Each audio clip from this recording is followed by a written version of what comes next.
ಏಳನೇ ವೇತನ ಆಯೋಗಕ್ಕೆ ಸಂಬಂಧಪಟ್ಟಂತೆ ಒಂದು ಬಿಗ್ ಬ್ರೇಕಿಂಗ್ ನ್ಯೂಸ್ ಬಂದಿದೆ. ಅದೇನೆಂದರೆ ಇಂದು ಸಂಜೆ ಅಂದರೆ ದಿನಾಂಕ 16/1/2024 ಸಂಜೆ 5 ಗಂಟೆಗೆ ಮಾನ್ಯ ಮುಖ್ಯಮಂತ್ರಿಗಳು ರಾಜ್ಯ ಸರ್ಕಾರಿ ನೌಕರರ ಸಂಘದ ಸಭೆಯನ್ನು ಕರೆದಿದ್ದು ಅದರಲ್ಲಿ 7ನೇ ವೇತನ ಆಯೋಗದ ಬಗ್ಗೆ ಚರ್ಚಿಸತಕ್ಕಂಥ ಸಾಧ್ಯತೆ ಹೆಚ್ಚಿದ್ದು ರಾಜ್ಯ ಸರ್ಕಾರಿ ನೌಕರರು ಮುಷ್ಕರದ ಎಚ್ಚರಿಕೆ ನೀಡಿರತಕ್ಕಂಥ ಕಾರಣ ಈ ಸಭೆ ವಿಶೇಷ ಮಹತ್ವವನ್ನು ಪಡೆದಿದೆ. ಇದರಲ್ಲಿ ಭಾಗವಹಿಸತಕ್ಕಂಥ ಪೂರ್ವದಲ್ಲಿ ರಾಜ್ಯ ಸರ್ಕಾರಿ ನೌಕರರ ಸಂಘದ ಅಧ್ಯಕ್ಷರಾಗಿರ್ತಕ್ಕಂಥ ಶ್ರೀ ಷಡಕ್ಷರಿ ಅವರು ಕೂಡ ಮಧ್ಯಾಹ್ನ 2:30ಕ್ಕೆ ಎಲ್ಲ ರಾಜ್ಯದ ಪದಾಧಿಕಾರಿಗಳ ಸಭೆ ಕರೆದಿದ್ದು ಅದರಲ್ಲಿ ಸಂಜೆ ಸಭೆಯಲ್ಲಿ ಚರ್ಚಿಸತಕ್ಕಂಥ ಅಂಶಗಳ ಬಗ್ಗೆ ಚರ್ಚಿಸಿ ಅಂತಿಮ ನಿರ್ಣಯ ಕೈಗೊಂಡು ಸಂಜೆ ನಡೆತಕ್ಕಂಥ ಸಭೆಯಲ್ಲಿ ಮಾನ್ಯ ಮುಖ್ಯಮಂತ್ರಿಗಳ ಎದುರು ಮಂಡಿಸತಕ್ಕಂಥ ಒಂದು ವಿಷಯಗಳನ್ನು ಚರ್ಚಿಸಲಿದ್ದಾರೆ.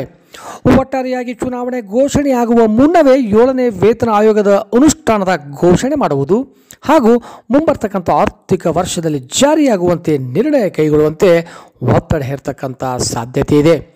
ಇಲ್ಲದಿದ್ದರೆ ಮುಂದಿನ ತಿಂಗಳು ಅಂದರೆ ಫೆಬ್ರವರಿಯಲ್ಲಿ ಮುಷ್ಕರ ನೀಡತಕ್ಕಂಥ ಎಚ್ಚರಿಕೆಯನ್ನು ನೀಡುವ ಸಂಭವ ಕೂಡ ಇದೆ ಎಂದು ತಿಳಿದು ಬಂದಿದೆ. ಹಾಗಾಗಿ ಇಂದು ಸಂಜೆ ಮಾನ್ಯ ಮುಖ್ಯಮಂತ್ರಿಗಳೊಂದಿಗೆ ನಡೆತಕ್ಕಂಥ ಸಭೆ ಬಹಳ ಮಹತ್ವಪೂರ್ಣವನ್ನು ಪಡೆದಿದೆ. ಹಾಗಾಗಿ ಯಾವ ನಿರ್ಣಯಗಳು ಆ ಸಭೆಯಲ್ಲಿ ಕೈಗೊಳ್ಳಲು ಕಾದು ನೋಡಬೇಕಾಗಿದೆ. ಧನ್ಯವಾದಗಳು.